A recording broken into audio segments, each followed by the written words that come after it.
Qu'est-ce qu'est la lettre de la loi? Vous avez sûrement entendu dire par certains chrétiens que la lettre de la loi tue, mais l'esprit vivifie. Donc, la loi qui a été écrite, la loi de Moïse, elle tue, donc elle est mauvaise. Nous ne devons pas la garder. Mais l'esprit vivifie. Donc, maintenant que nous sommes guidés par l'esprit, nous n'avons plus besoin de la loi écrite parce que la loi vivifie.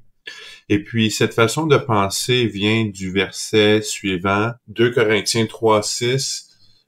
Il nous a aussi rendus capables d'être ministres d'une nouvelle alliance, non de la lettre, mais de l'esprit, car la lettre tue, mais l'esprit vivifie. À place d'interpréter ça comme que nous sommes sous la nouvelle alliance, donc que nous avons plus besoin des anciennes alliances, bien que ce soit faux, parce que nous sommes tous enfants d'Abraham par la foi. Donc, si l'alliance abrahamique est encore bonne, l'alliance mosaïque est encore bonne aussi.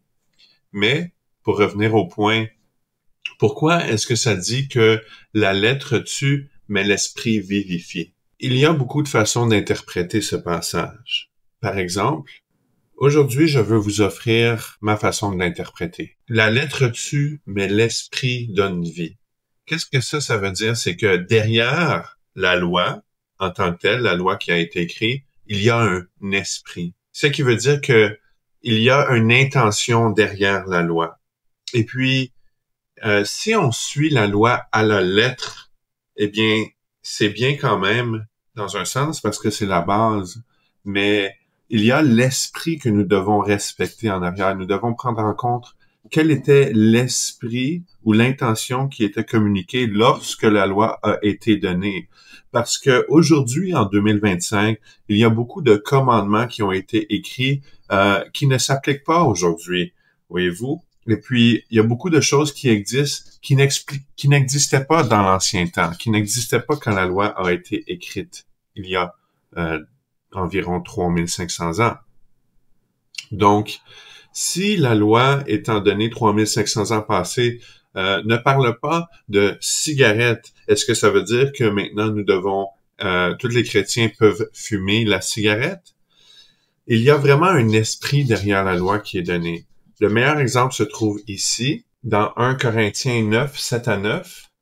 Dites-moi, avez-vous jamais entendu parler d'un soldat servant dans une armée à ses propres frais? Ou d'un vigneron qui ne mangerait pas des raisins de sa vigne qu'il a plantés? Quel berger élève un troupeau sans jamais profiter du lait de ses brebis? Et je ne tire pas mes arguments des seuls principes établis par les hommes, car la loi dit les mêmes choses. En effet, c'est bien écrit dans la loi de Moïse, « Tu ne mettras pas la muselière à un bœuf pendant qu'il foule le blé. » Dieu s'inquiéterait-il ici des bœufs? Ici, nous pouvons voir Paul, premièrement, qui fait appel à la loi de Moïse comme étant une autorité à suivre. Non seulement ça, mais aussi, il utilise cet exemple de la loi qui a été donnée dans Deutéronome 25, verset 4, qui supporte le fait qu'on ne doit pas mesurer un bœuf pendant qu'il foule le blé. Il faut le laisser manger pendant qu'il foule le blé parce que ce serait inhumain de le faire travailler et qu'il ne soit pas capable de profiter du fruit de sa dure labeur. De la même façon, il est en train ici de donner l'exemple que ça s'applique aussi aux humains qui travaillent fort. Et puis dans ce contexte-là, c'était les ministères, les personnes qui font du ministère.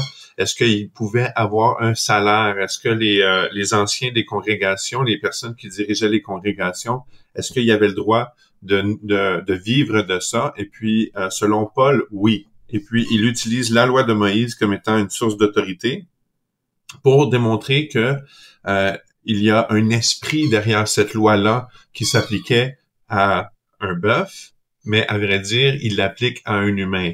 Et puis, c'est exactement ce genre d'esprit-là que Paul fait appel quand il dit que nous ne suivons pas la lettre de la loi, mais nous sommes menés par l'esprit.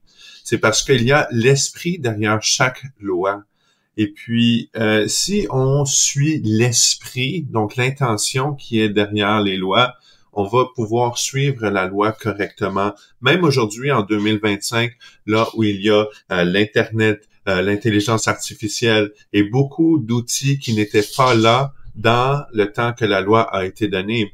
À vrai dire, nous vivons dans des temps qui sont complètement différents des temps passés. Nous vivons dans des temps complètement uniques.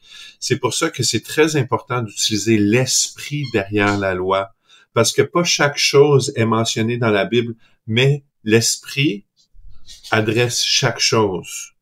Et puis c'est pour ça qu'il faut prendre le temps d'examiner, de se mesurer à travers la loi pour savoir est-ce que ces choses-là qui sont dans ma vie aujourd'hui reflètent bien et bien l'esprit de la loi, l'esprit de notre Messie, qui est la parole qui a pris chair. C'est la même chose que Yeshua, Jésus-Christ, disait quand il a dit « Vous avez entendu dire, tu ne commettras pas l'adultère, mais moi je vous dis que quiconque regarde une femme avec envie de la convoiter a déjà commis l'adultère avec elle dans son cœur. » Et puis ça, encore une fois, c'est un parfait exemple de l'esprit derrière la loi. Voyez-vous, parce que si on suit juste la lettre de la loi, on va pas commettre l'adultère, puis on va dire « Ah, c'est bon, j'ai pas couché avec personne d'autre. » Mais l'esprit derrière la loi nous appelle à un taux de moralité supérieur, un montant de responsabilité supérieur. Et puis, contrairement à ce que les chrétiens voudraient dire en interprétant la lettre de la loi et l'esprit, selon eux, que ça nous libère de la loi, mais c'est bien le contraire. Ça nous appelle à un niveau de responsabilité beaucoup plus supérieur en regardant l'esprit qui est derrière la loi et en l'appliquant accordément. C'est pour ça que j'invite tous les chrétiens à revisiter les textes de Paul pour regarder exactement qu'est-ce qu'il disait dans ces lettres qui ont été si mal comprises. Et puis pourquoi est-ce que nous avons une Église qui ne porte pas de fruits et puis qui est en train de se livrer à Satan petit à petit?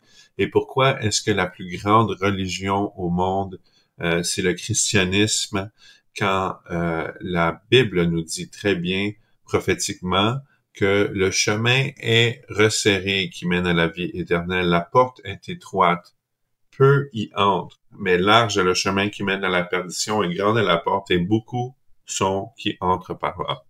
Je vous invite tous à méditer sur ces paroles et puis je vous vois dans la prochaine vidéo. Shalom, shalom.